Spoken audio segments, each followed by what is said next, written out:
The Uncanny Counter adalah salah satu drama paket lengkap.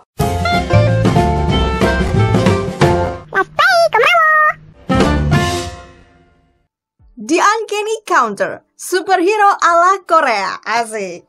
Drama ini bercerita tentang sekelompok orang yang disebut counter. Tujuan mereka adalah untuk memburu roh jahat yang bersembunyi di badan manusia dan bertindak semena-mena di dunia.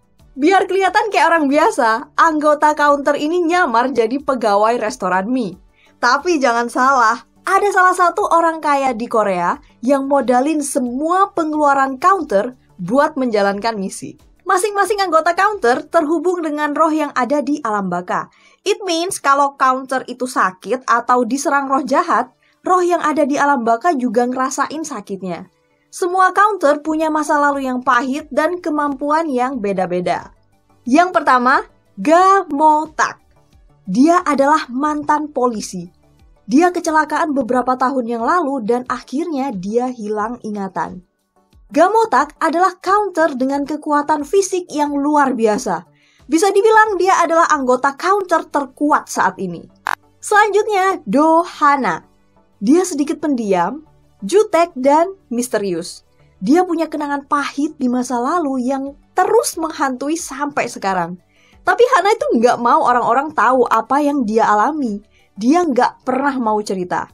Oke, meskipun dia jutek abis, tapi kemampuannya leh uga guys. Hana bisa melacak dan ngerasain kehadiran roh jahat dimanapun dia berada, meskipun jaraknya puluhan bahkan ratusan kilometer.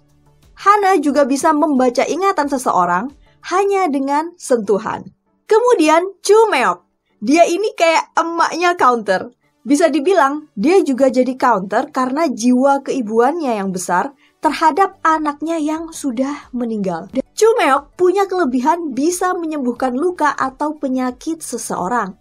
Tapi kemampuan ini juga harus dibatasi karena kalau terlalu dipaksa bakalan ngaruh ke kesehatannya, bahkan umurnya juga bisa berkurang. Masih ada satu counter lagi yaitu Choljong. Sayangnya dia terluka dan meninggal saat menjalankan misi menangkap roh jahat.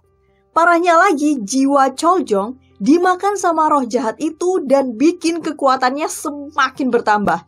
Karena hal inilah Ga Mo-tak, Do Hana, dan Chumeok bertekad ingin mencari dan mengalahkan roh jahat tersebut. Setelah meninggal, roh di alam baka yang terhubung sama Choljong cari manusia lain buat dia rasuki. Biasanya roh di alam baka itu carinya orang-orang yang lagi koma atau sekarat. Mereka dikasih kesempatan hidup lagi tapi harus jadi counter. Nah, gak sengaja roh yang gentayangan ini masuk ke tubuhnya Somun. Somun adalah seorang siswa SMA yang pintar menggambar dan cuma tinggal bareng kakek neneknya. Masa lalu terburuknya adalah saat keluarganya kecelakaan mobil. Karena kecelakaan itu, orang tuanya meninggal dan kakinya pincang. Singkat cerita, Somun menerima tawaran jadi counter dengan syarat kalau kerjanya dia bagus, dia akan dipertemukan dengan orang tuanya yang udah meninggal. Setelah jadi counter, Somun disuruh menemukan apa kemampuan spesial yang dia miliki. Nggak lama setelah itu muncul fakta yang membagongkan, yaitu kemampuan Somun melebihi senior-senior counter yang lainnya. Bahkan bisa dibilang Somun adalah counter terkuat di Korea. Wow, kemampuan apakah itu? Seiring berjalannya waktu, roh jahat yang menjadi incaran para counter semakin banyak bunuh orang dan kekuatannya semakin bertambah. Meskipun ada Somun, tapi roh jahat ini bukan lawan yang mudah. Emosi dan kekuatan Somun juga makin gak stabil setelah tahu bahwa roh jahat ini ada hubungannya dengan meninggalnya orang tua Somun. Apa yang sebenarnya terjadi? Bisakah para counter mengalahkan roh jahat ini? 네가 소문이야? 너 이상한 꿈 꿨지? 거기가 하늘나라야. 우리는 저승일을 하는 사람들이다. 너도 우리랑 팀이 돼서 같은 일을 하게 될 거다. 몇 명의 인생이 하루아침에 바뀐 거야. 이게 바로 우리가 하는 일이다. 할게요. 카운터. The Uncanny Counter adalah salah satu drama paket lengkap. Dari sinopsisnya mungkin banyak yang ngira kalau ini tuh drama horor kali ya. Karena roh jahat itu identik dengan hantu. Tapi sebenarnya ini tuh lebih ke misteri, kemudian action, fantasi, dan banyak komedinya juga. Uniknya lagi, drama ini mencakup berbagai cerita slice of life yang disesuaikan. Mulai dari kekeluargaan, sekolahan, persahabatan, politik, kriminal, bahkan ada romansnya meskipun sedikit. Biasalah, OCN jaga image. Beberapa plot twist di drama ini juga nggak ketebak. Para counter nggak selalu menang melawan roh jahat. Bahkan ketika counter itu berusaha menipu roh jahat, dia malah ditipu balik. Counter juga nggak selalu berurusan dengan roh jahat. Mereka sering ditegur oleh pihak alam baka karena mereka sering menggunakan kekuatannya untuk hal-hal lain. Beberapa misteri di masa lalu juga ada yang bikin kaget. Misalnya nih ya, ada seseorang yang dikiranya itu dia dibunuh. Tapi ternyata dia yang mencoba bunuh diri.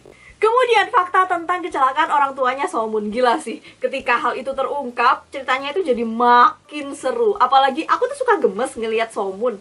Gemes banget ngelihat Somun. Dia itu kekuatannya besar, tapi emosinya nggak stabil. Jadi kekuatannya itu susah dikendaliin. Drama ini adaptasi dari sebuah webtoon dan aku belum baca webtoonnya, jadi aku nggak bisa bandingin. Tapi overall, untuk The Uncanny Counter versi drama ini, ceritanya unik, seru, dan recommended untuk ditonton. Selain itu, di drama ini banyak pesan moral dari dialog-dialog yang diucapkan para pemainnya. Di drama ini, teman-teman juga bisa ngeliat orang-orang yang penuh ambisi, tapi mewujudkannya dengan cara kotor. Sejong alias pemeran Dohana juga pernah bilang kalau The Uncanny Counter punya pesan bahwa masih banyak kok orang-orang yang melakukan perbuatan baik sepanjang waktu. Dari segi acting, aku rasa kemampuan acting Byung-gyu makin lama makin mantep ya. Dia memerankan sosok Somun dengan baik. Orang yang bertekad tapi pemalu dan juga ragu-ragu. Kemudian Sejong, ketika aku lihat dia di School 2017, aku udah feeling, wah, orang ini bakalan jadi tolak ukur idol yang berhasil jadi aktris. Dan ternyata bener, aku jarang banget ngeliat idol cewek yang di awal karir aktingnya ngambil drama action kayak ini. Menurutku karakter Dohana ini emang cocok buat Sejong, meskipun aku kadang risih ngeliat rambutnya. Nggak tahu kenapa rambutnya keriting-keriting gitu, gimana gitu. Makanya ketika ditampilin adegan Sejong waktu masih sekolah, waktu masa lalunya itu rambut panjang, terus pakai seragam sekolah, wah, penyegaran banget. 세상의 소리 질러 I love you 너 사랑한다고. Selanjutnya buat Yoo Jong-sang dan juga Yoon Hae-ran. Waduh, jam terbang mereka sebagai aktor dan aktris senior itu udah tinggi banget. Jangankan soal pendalaman karakter, di drama ini teman-teman juga bisa lihat kalau chemistry mereka sebagai counter itu kuat banget. Meskipun mereka harus beradu akting sama aktris dan aktor yang masih muda. Dari segi sinematografi, karena ini drama fantasi, tentunya akan ada adegan-adegan magic di dalamnya. Yang aku suka adalah editannya mulus, menyatu dengan adegan action dan juga cerita tentang kehidupan sehari-hari. Jadi nggak kelihatan hayal banget gitu. Rating drama ini terus meningkat sejak penayangan perdananya. Rating terendah ada di episode pertama dengan 2,7%. Dan rating tertinggi ada di episode terakhir dengan 10,99%. Hal ini menjadikan The Uncanny Counter sebagai drama dengan rating tertinggi sepanjang sejarah stasiun TV OCN dan mengalahkan rekor rating Voice 2 sebesar 7,1% yang tayang pada tahun 2018. Oke, drama ini recommended, berkesan, dan teorinya itu masih bisa dinalar lah, masih bisa diterima lah oleh penonton. Logis lah, masih logis lah, nggak terlalu halu. Terima kasih udah nonton videonya sampai akhir, dan kita ketemu lagi di video selanjutnya.